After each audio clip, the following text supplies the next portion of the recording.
ये महिला आयोग की एक टीम जहानाबाद पहुंची, महिलाओं से बातचीत की और बातचीत के बाद महिलाओं को उनके कानून के बारे में, उनको रख रखाव या उनके सुरक्षा या फिर क्या फायदा उनको मिल रहा है सरकार के द्वारा, इन सारी बातों की जानकारी दी। इसके बाद प्रेस कॉन्फ्रेंस का आयोजन किया गया। प्रेस कॉन्फ्रेंस में राष्ट्रीय महिला आयोग के अध्यक्ष विजया रहाटकर ने कहा कि महिलाओं को अपनी कानून के बारे में जानकारी होनी चाहिए और महिलाओं को खुद की सुरक्षा भी करनी चाहिए। बहुत सारे फायदे और स्कीम सिर्फ महिलाओं के लिए आए, तो आप उसकी जानकारी रखें। क्या कुछ कहा विजया रहाटकर ने, आप भी सुनिए। आज राष्ट्रीय महिला आयोग का जहानाबाद में आना हुआ है और महिला आयोग की तरफ से आज जहानाबाद में हमारे 4 प्रोग्राम हैं।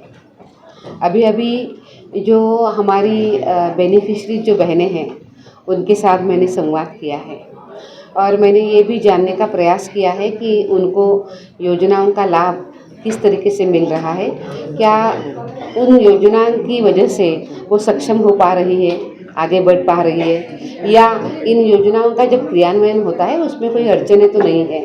ऐसे विषयों पर आज मैंने उनके साथ बातचीत करी है और मैंने ये जानने का प्रयास किया है कि किस तरीके से उनको लाभ मिल रहा है। तो आज उनके साथ काफ़ी अच्छे तरीके से संवाद हुआ। आज इस संवाद में विशेष रूप से मैंने आज जो प्रधानमंत्री मातृत्व वंदना योजना जो है उसकी जो लाभार्थी है उनके साथ मैंने बात करी और मुझे अच्छा लगा कि जो लाभार्थी महिलाएं थी उन्होंने ये कहा कि मेरा खुद का ख्याल रखा गया, ये एक बहुत अच्छी बात थी। सिर्फ बच्चा स्वस्थ चाहिए ऐसी बात नहीं है, तो माँ भी स्वस्थ होना ज़रूरी है और आज मैं स्वस्थ हूँ। जो जानकारी उनको हमारी आशा दीदी के माध्यम से मिली है उसी को लेकर वो बहुत खुश थी। तो मातृत्व वंदना योजना के बारे में तो आज काफ़ी अच्छी बात महिलाओं के साथ हुई है। उसी के साथ साथ जो हमारे सेल्फ हेल्प ग्रुप्स है, बिहार तो आज देश में जो आजीविका मिशन है इसमें नंबर 1 पे है। बहुत बड़ी संख्या में बिहार की महिलाएं इस सेल्फ हेल्प ग्रुप में काम कर रही हैं। आज बहुत ही 2 अच्छे अनुभव मैंने यहाँ पे सुने हैं। उन महिलाओं ने मुझे ये कहा कि शुरुआत में उनके पास कुछ नहीं था, पर उन्होंने आजीविका मिशन के माध्यम से काम करना शुरू किया और आज उनके 3 बच्चे हैं। एक बच्चा छोटा है पर 2 बच्चे बहुत अच्छे तरीके से पढ़ रहे हैं और उनकी फीस जो है वो आज माँ भर रही है और उनको उसमें बहुत खुशी है। आज वो भी हमने सुना, तो बहुत अच्छे अनुभव थे। एक अनुभव अभी 2 अनुभव हमने जो वन स्टॉप सेंटर है उसके बारे में भी हमने सुने हैं। तो वन स्टॉप सेंटर की जो उपयुक्तता है उसके बारे में मैंने आज महिलाओं को बताया है। उसी के साथ साथ उनके लिए क्या क्या कानून बने हैं, उनकी रक्षा करने के लिए, उनको सामर्थ्य देने के लिए और उनका सम्मान बढ़ाने के लिए क्या क्या कानून है, इसके बारे में भी मैंने आज उनको जानकारी दी है। बिहार सरकार महिलाओं को 50% आरक्षण बिहार में दिया, इसको किस नज़र से आप देखते हैं? ये बहुत खुशी की बात है कि बिहार सरकार ने महिलाओं को 50% आरक्षण दिया, पर आगे चल के मैं ये भी कहूँगी कि सिर्फ अभी जो महिलाएं जो काम कर रही है जनप्रतिनिधि के रूप में, वो सिर्फ 50% तक सीमित नहीं रहा है। यहाँ पे वो कहीं 55% है, कहीं 56% भी है। बहुत अच्छे तरीके से महिलाएं काम कर रही है, आगे आ रही है, अपने गाँवों का विकास भी कर रही है। मुझे खुद को ये लग रहा है कि इस तरीके से महिलाएं आगे आती है, उनको काम करने का अवसर मिलता है, तो स्वाभाविक रूप में वो अपने परिवार को सशक्त बनाती है, उनको समाज में बहुत अच्छा सम्मान भी मिलता है, जिस सम्मान को पाकर वो हमारे देश के महिलाओं के नेतृत्व में विकास करने के लिए काम कर सकती है। अदर स्टेट से भी आप मांग करते हैं राष्ट्रीय अध्यक्ष होने के नाते, क्या महिलाओं को वहाँ भी 50% मिले? देखिए, अभी अनेक प्रदेशों में भी 50% आरक्षण तो है। बिहार ने बहुत अच्छी शुरुआत करी और आगे चल के बाकी भी अनेक प्रदेशों ने ये आरक्षण दिया है। मैं मध्य प्रदेश भी मैं देखती हूँ तो मुझे मध्य प्रदेश में भी यही दिखता है कि 55-56% तक महिलाएं वहाँ पे काम कर रही है। अन्य भी स्टेट्स है, पर ओवरऑल मुझे ये भी लगता है कि हमने इसी दिशा में आगे बढ़ने की ज़रूरत है। अब तो केंद्र में भी महिलाओं को रिजर्वेशन मिल गया है, विधानसभा और लोकसभा में भी महिलाओं को आरक्षण मिला है। हम उसका इंतज़ार कर रहे हैं कि 2029 में वो आ सकता है।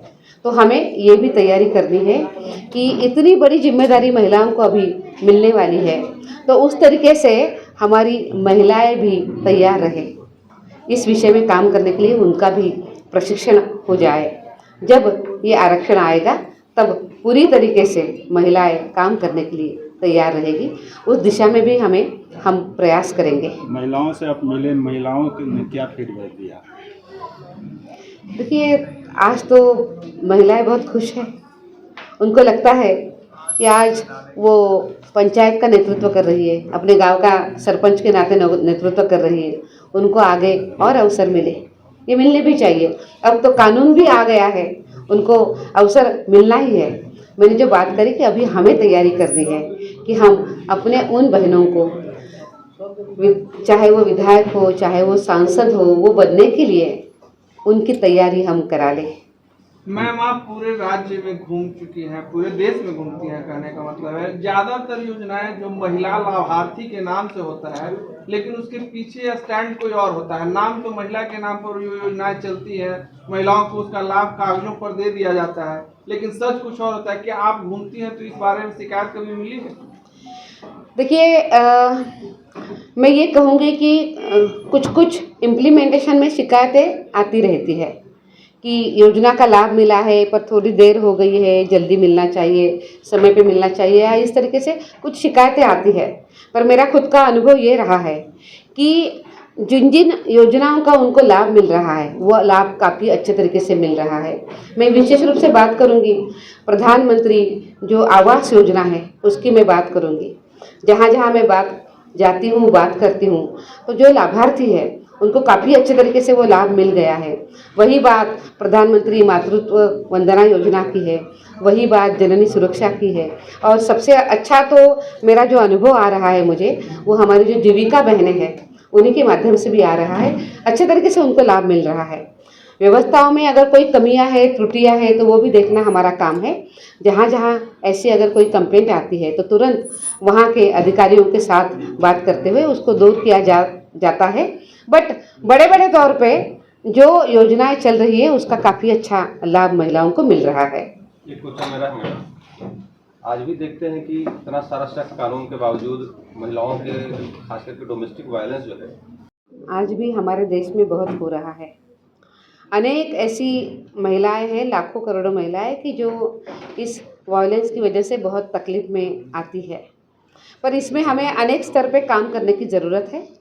सबसे पहले तो ऐसी जो महिला है, जो पीड़िता है, उनको पहले आधार मिले, इसके लिए हम उनकी मदद करें, तो जो वन स्टॉप सेंटर के माध्यम से हो रही है।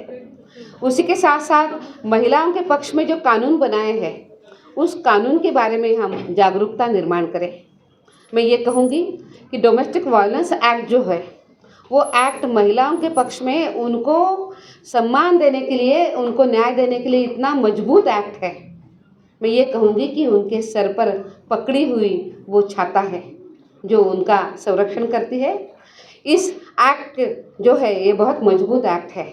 ज़रूरत है महिलाओं को उस एक्ट के बारे में पता होने की, ज़रूरत है समाज को इस एक्ट के बारे में जानकारी होने की, और ज़रूरत है समाज में विचार में बहुत ज़्यादा बदलाव लाने की। कानून है, कानून का अमल भी हो रहा है, पर समाज की मानसिकता में जब तक ये परिवर्तन नहीं आता है तब तक ये तकलीफ़ें बढ़ती रहेगी।